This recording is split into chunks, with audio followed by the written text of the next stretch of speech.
Well, hello everyone. It is Wednesday, the 13th, I believe. And we're outside today because there's a tiny little bit of chill in the air. The humidity is down and we needed a change of scenery. So don't mind me. My hair is still wet. It's kind of like waiting for paint to dry. It takes forever. But we've had so much going on this week. Flash, our dog, it's funny, he got the name Flash. I don't know if you ever watched the old show from, gosh, I don't know, was it like the 70s or 80s? Dukes of Hazzard. And the sheriff had this hound dog that was real lazy and did nothing, but he named him Flash. Well, when we first got Flash, he was a rescue dog and he was sick. He didn't move a lot. So I called him Flash after that dog in Dukes of Hazzard, and it just kind of stuck with him. So he's about 15 years old. So he's an old man. And just like with people, they tend to get like skin tags as they get older, you know, like a mole, but his are huge. And his name should be changed to Lumpy because he got lumps all over him. Well, he had one on his head, that right next to his ear, and every time he'd sit there and scratch his head, he would bust this thing open and it would bleed. Well, John came home from work the other day and Flash was out in the yard, and I hadn't seen him for a few hours, you know, because I was inside doing my thing. And the poor thing looked like he had been hit by a car. He was just covered with blood. He really got it this time. So we had to, train's coming. Okay, so that's a really long train. He's still going by. But anyways, so we had to put like a makeshift bandage on him and take him into the vet yesterday. So that was like the night before that. When John came home, he was just covered in blood. So we had to rinse him off in the ice cold hose water because, I mean, he just looked awful. So John took him yesterday, and now I'm going to pop in a picture because it looks like he's wearing a pair of underwear on his head. But it's so cute. I feel so bad for him because he's also just pouty and everything. But he's going to go in tomorrow for a surgery to have that removed from his head so that he stops busting it open and making it bleed. It's been a week. I haven't got a lot of crocheting done. I've been working on, I busted out my little photo box thing, or light box, whatever you want to call it, and started to take some pictures of the plushies so that I can list them on Etsy. And I've decided that the things that I list on Etsy are going to be the things that I enjoy making. Like the turtles. I love doing the turtles. They're so cute. There's so many different color combinations and they just come out so cute. So I started taking pictures, and I have a few listings started. They're not active yet because I'm waiting on my boxes, which have been ordered. Some of them will arrive today, UPS, so there's no telling what time that'll be. And then the others are supposed to arrive tomorrow, probably also UPS, but I don't know. I haven't got the notification on that yet. And then I'll have some listings ready to go live. I need the boxes so that I can weigh everything and have the dimensions so that we can do calculated shipping so that it's fair to everybody. Like my button shop, I do a flat rate shipping, and if somebody orders from me a large set of buttons, of 30 buttons, say they live in California, it costs me over $6 to ship it, but I'm only charging $4.95, and Etsy tells me all the time I'm charging too much for shipping, and I'm like, but I'm not. You're it's not covering the cost of shipping. So I'm going to do calculated so it's fair for everybody, me included. But yeah, I'll have a few listings ready once those boxes arrive, and I'll be able to make them go live. So that is exciting, right?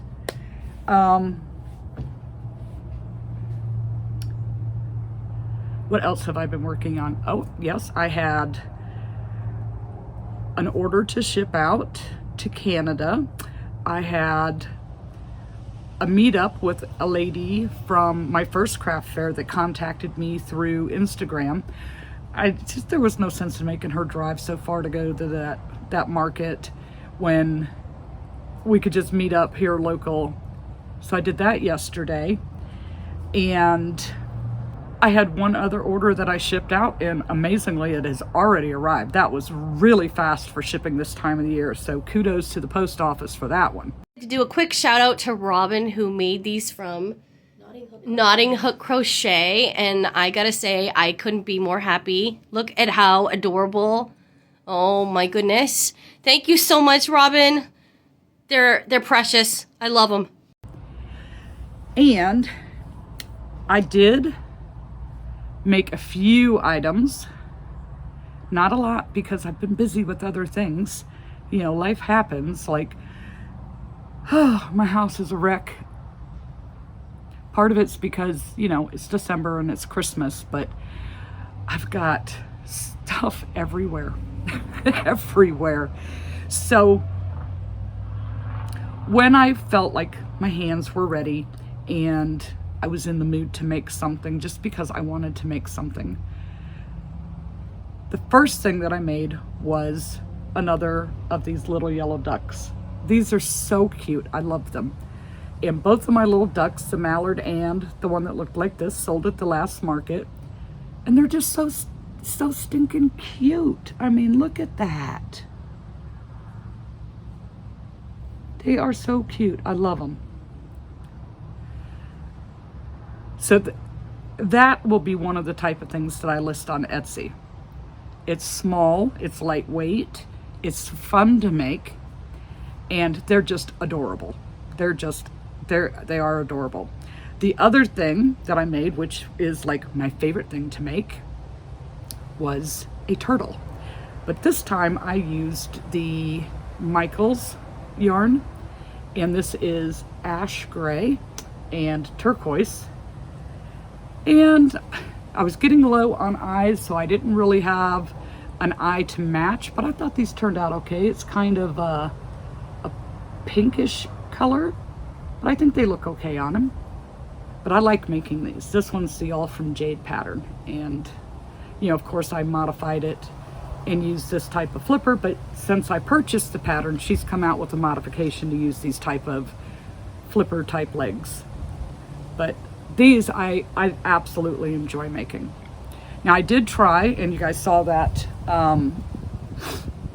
in my last video, her tortoise, and I haven't done a second one yet, but I will. And her mint chocolate chip version is so cute. I mean, that was the first turtle that sold at that market. I sold 5 turtles, but that one was the first one to go. The lady saw it and she was like, oh, mint chocolate chip, oh my gosh. And it was, she snagged it right up. Then I tried a new pattern.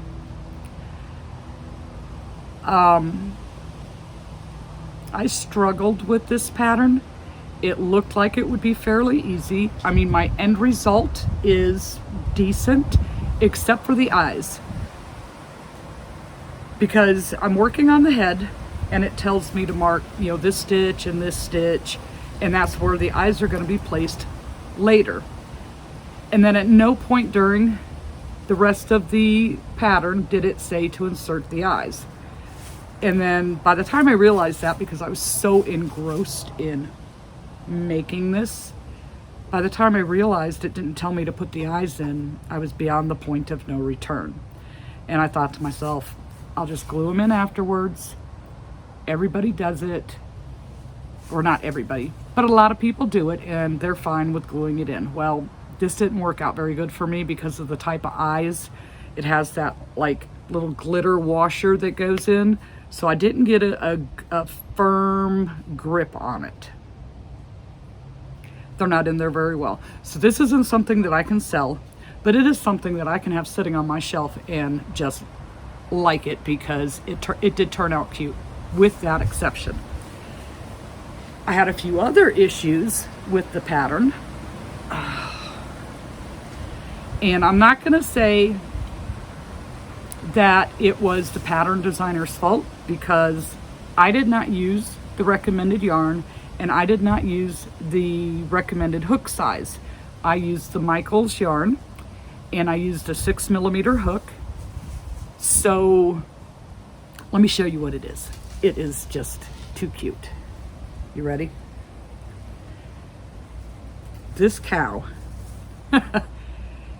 he is cute, but his eyes, oh, get out of the way, ear. I don't know if you can see that. They're not on there very well. The glue just didn't hold, so this can't be sold. Now, if I would have been able to snap them in, if I would have realized. What do you want, Toby? You can't come out here. You'll run away. Toby's looking at me through the screen door.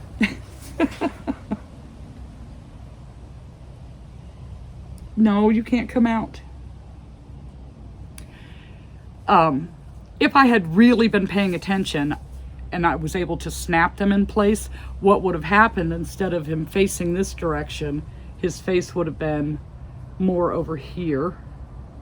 Like, it wouldn't have been positioned properly. When I got to doing the body part and you get down to where the legs go, it was coming out twisted, like his bum was coming over this way. So I had to frog it out and readjust where the leg holes went so that his bum wasn't twisted. And then the legs, oh my goodness. The way the pattern says you do a couple of single crochets, then you skip 8 and do a couple of single crochets and skip 8 more. Well, then when you get back around and you go to actually start working on the legs, it says to do 12 single crochets. And I'm like, but I only have 8 stitches. So I pulled that out and tried to adjust it myself. So when I skipped the 8, I did like a chain 4, not thinking that I'm gonna have the 2 corners. So I ended up with 14 spots instead of 12, but I wasn't gonna pull it out again. So when I got to the corner spots, I just kind of did 2 single crochets together to gather that up and went back around. Well, then the other issue is these legs would have been coming out this way, and he would have been like all spread eagle with all 4 legs and his belly touching the ground, and it's not supposed to. He's supposed to stand up. So I pull it out again, and I did it the way All From Jade does with her tortoise pattern, and that was on the body side here. When you're doing this side, I did slip stitches instead of single crochets so that it makes the legs come straighter. So the first 3 rounds were done with the slip stitch. You're okay, Toby. He's such a needy cat. And that made them more proportionate. So I did have issues with the pattern. Well, then when it's all said and done, you've got the head, the body, and the legs are all made together. The only sewing is putting the muzzle on, the ears, the horns, and the little fluff on the top of the head. Well, the instructions are attach it to the head. Most patterns, in my experience, will say between rows, such and such and such and such, so many visible stitches apart for the eyes. It'll tell you where to put the ears between such and such rows, so many stitches apart. You know, you get a lot more detailed instructions, and some patterns can be overkill with it, but after doing this pattern, I missed that overkill. I really did. I will never complain about that again, because the first thing I thought when I downloaded the pattern and I went to print it out, it was 7 pages and you didn't need the last page because it was just pictures of their other patterns. So 6 pages to print, and I thought, oh, how nice, it's not a 17-page pattern. It probably needed to be a 17-page pattern.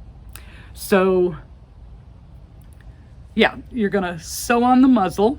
It has a bottom lip, which was a little confusing because it just said attach it, and I was like, well, how does it attach?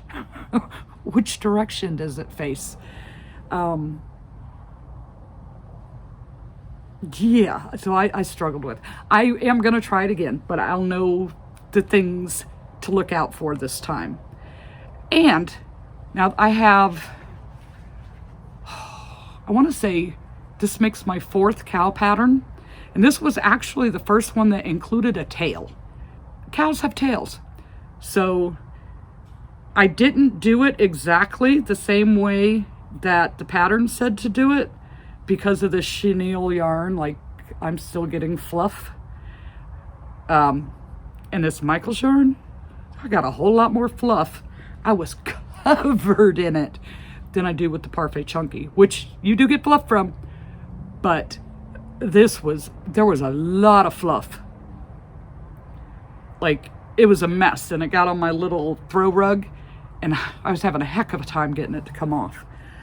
But if the eyes were in properly, and maybe just a little bit smaller, those are kind of big, this would be a good one. And then the hair up here, they used like a faux fur for the hair, but I didn't have any, and I wasn't going to try and run out and buy something, especially around here where there is nowhere to buy anything. So I just did like chain loops. I chained 6 and then stitched it back in and just worked it around, and I think it looks all right. Probably would have looked cuter with the faux fur, but I used what I had. And then the little flower in the mouth. Now I switched to the Parfait Chunky to do that part because I just didn't have the appropriate colors in the Michael's yarn. Would I recommend this pattern? Not to a beginner. If you are comfortable with making adjustments to your pattern, like I'm looking like the ears are uneven. I just can't ever get them right. If you're comfortable with making adjustments to a pattern when you're working on it to get it to come out right, then yes, I would. But just be warned that some of the instructions are lacking. I will link it in the description if it's something that you want to check out, but don't blame me if you struggle with it, because I'm explaining all my struggles. So, making it again, I would probably do a brown cow and more of a tan color than what this is for the muzzle and the horns. Like maybe the teddy bear and the chocolate with the Parfait Chunky. And their, what is it, toffee. Those 3 colors would look really well together. So, there's his little bow on his tail. And the, still more fluff. The bottom part of the tail, I just did the chain 3 and made a loop. Instead of, because, you know, it just would be strings hanging there if I just left it looking like hair. So, I like him. I just wish I wouldn't have messed up the eyes. And then somehow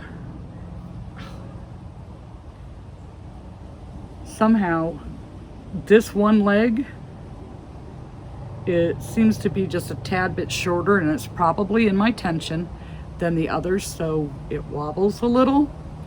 So this cow's name is Eileen. I have a couple of Eileens now.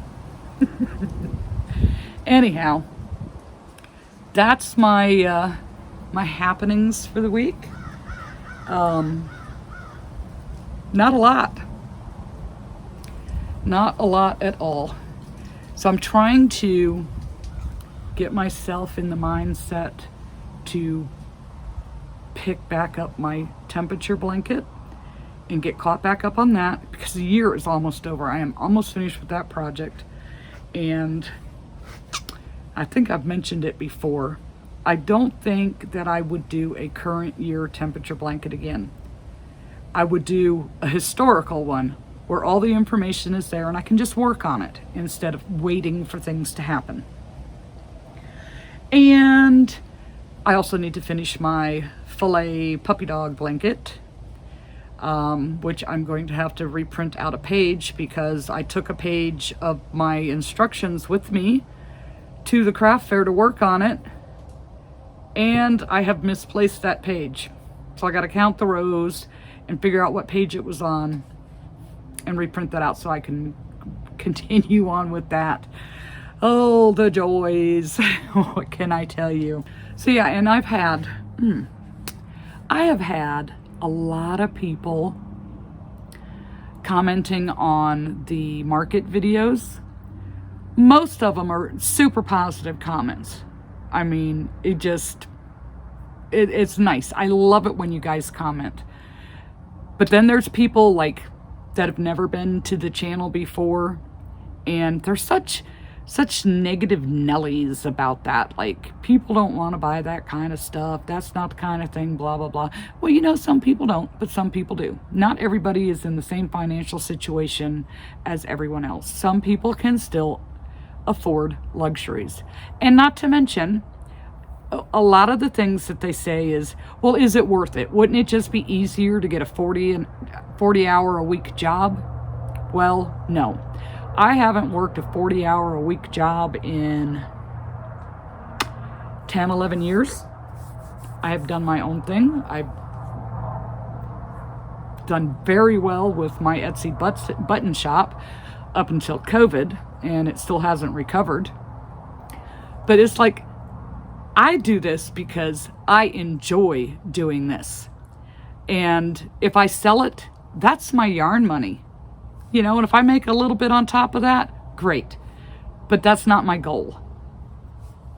I like to make them, and it keeps me in yarn money. So that's that for all you doubting Thomases out there. Some people do it as a business, and some people do very, very, very well with it as a business, if the information they're telling us is legit. But I mean, I can think of a few right off the top of my head, and I'm not going to name names or anything, but they do very, very well with it, and great for them. I'm happy for them. So anyhow, all right, you guys, so let me know what you think about the cow, and what would you do about the eye situation. Unfortunately, I used glue, and I'm not sure that I can get those eyes out without damaging the plushie. Yeah, I might try and then give it some felt eyes, but I don't know. But what would you do with the cow if you ran into that situation where the legs were going spread eagle and the eyes weren't going to line up, and you know, just all those little things that I explained? How would you handle that pattern? Would you just put it down and never pick it back up, or would you muddle your way through and make it work? Also, what colors would you use on your cow? So that is all I have for you today. just a quick little update, and see you over here in the next video.